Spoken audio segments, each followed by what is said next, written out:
Lately, I've been doing a lot of spiritual discovery and research, and a lot of meditating, a lot of processing, and really looking into a couple specific areas.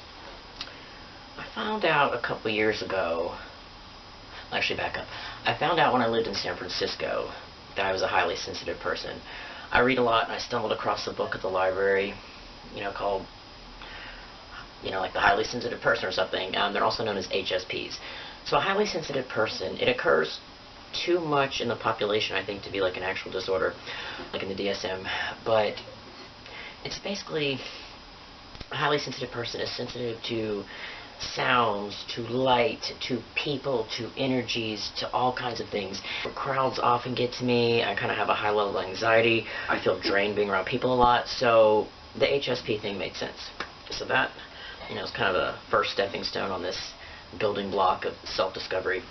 Like beyond the trans stuff, beyond the queer stuff, I'm like, okay, reaching out to other realms.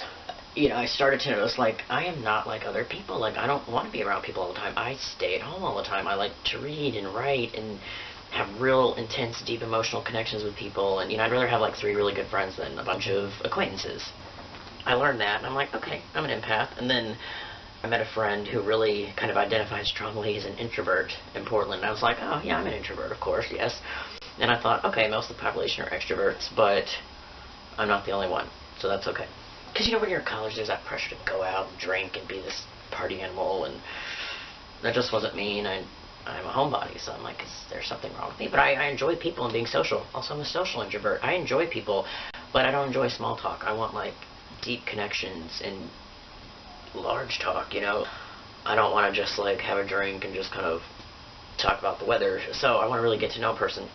So I realized, because I isolate a lot, like, sometimes I just don't want to be around people, and I realize that's because I want to have the more deeper connections, and just being around people can drain me. But then I realized, like, no, I actually like people. It just depends on who. So I'm a social introvert. And then a few years ago, someone told me I was a starseed. I started to look into that. That's kind of a different section. But in that realm, I started to find out what an empath was several years ago. And then I was like, no, that's me. I'm definitely intuitive, sensitive. I can read people so well. I can walk by someone on the street and know, like, they are grieving, or they are elated with joy, or they feel self-conscious or something. And just I absorb like a sponge other people's energies.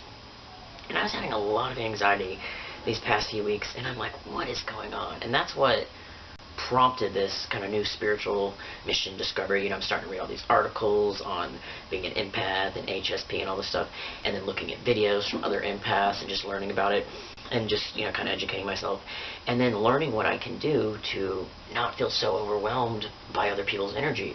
And that can be tough. I realized, like, I need recharge time. I need to be completely alone. I need to be in a room, shut in a room, and just have that time. And I need so much time to process things. Like, one of the things I dislike about myself most is I'm an overthinker. Always thinking. But I have to process things. And I think there is a distinction between overthinking something and processing. And, when I come home from work, I like to process the day and think about things, the connections I made. And after I hang out with people, I have to sit there and process. After I see a film or read something, and it's almost like too much, but I have to do that or I can't move on. And I need the time to do that. So I'm also meditating a ton, and I want to start yoga. I keep saying that, but kind of getting all the areas of my life together, and it's all coming together well, finding a good life-work balance. And so yoga will be something that'll be my next venture. Just getting in touch with myself, learning these things has been so helpful. And I realized a lot of my friends are empaths, and I want to make this video. I've been thinking about it. I'm like, what do I really say? Is there a point? Someone just posted another empath article, and it seems a lot of my close friends or people I really connect with are also empaths.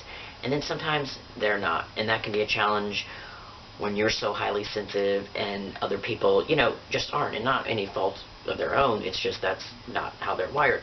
So that can be tough, because sensitive people tend to, we're sensitive to each other, so that's nice. So there are different types of empaths, and all of this is on a spectrum. Like, some people are highly intuitive with some things. Some people are a few types of empaths. Some people, on the scale of the HSP scale too, the highly sensitive person. Some people are more sensitive to sounds, more whatever. Some people are just overly stimulated. So with the empath thing, some people are physical empaths. They feel the physical pain of others. I am not, thankfully. I'm an emotional empath. Somewhat of a nature empath and definitely an animal empath. So there's like physical, animal, emotional. What else am I forgetting? There are tons. I'm not trying to make a video like officially on the 5 or 7 types or whatever it is of empaths, but I will put some helpful links if you want to read more and see if you are an empath. And I remember making a video when I lived in San Francisco, so about 6 years ago, talking about being sensitive and not really having the words for it yet, but saying like I thought being trans made me really sensitive, and people really jumped down my throat. They're like, you're not sensitive because you're trans, you're just sensitive. And I realized they're right, but what I was trying to say in that video was that I feel being trans has made me more sensitive to things I would not otherwise be clued into, such as I know what a woman's feeling when, I see these interactions and whatever, but I also know what the guy is feeling. And I feel like trans people are kind of like this bridge between genders sometimes, and we have really a lot of light to shed on humanity. I also believe, in many Native American cultures, transgender people are seen as like the shaman, the medicine man, the priest, because they see them as being able to walk, if you're able to walk the line between genders, you're able to walk the line between heaven and earth.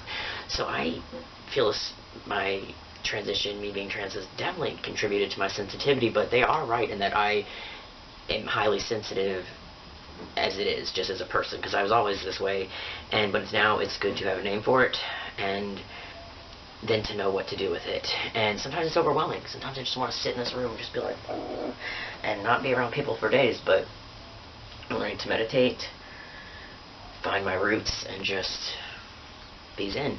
And I also read something interesting lately. I talk about how much I love the ocean, and it grounds me, and there's ions and all these scientific things that make you feel better when you are in the ocean and stuff. And then I read an article recently saying highly sensitive people and empaths really like to be in water, and that made sense to me because it's one of the few times I feel at peace and kind of like I'm blocked from being a sponge to everyone's emotions and all this stuff. And, I could be at the beach and I'm absorbing their energies from the people walking on the pier. It's a lot, and a lot of times I find myself agitated or anxious, and I'm like, there's nothing that's really got me going. It's things outside me. So that's good to learn that and make the distinction. Learning this has been so helpful. I thought I'd put it out there because I'm sure there are other people that struggle with this, and it can be really isolating, but it can also be really rewarding because I can't imagine my inner life being any other way. So I don't know, I'm just putting that out there. I'm sure there's a lot of other empathic trans people and non-trans people, but yeah, I just want to share kind of what I've been going through lately and just doing a lot of spiritual research. I'm just on a spiritual quest, so that's been great. So yeah, trying to get to the beach more. Work's going well. I signed up for Cover California, so I'm this much closer to lower surgery. That's super exciting. I'll make a video about that. But yeah, I just want to share that, some kind of random thoughts, but hope your week's going well. Have an awesome weekend. Alright, take care everyone. Peace.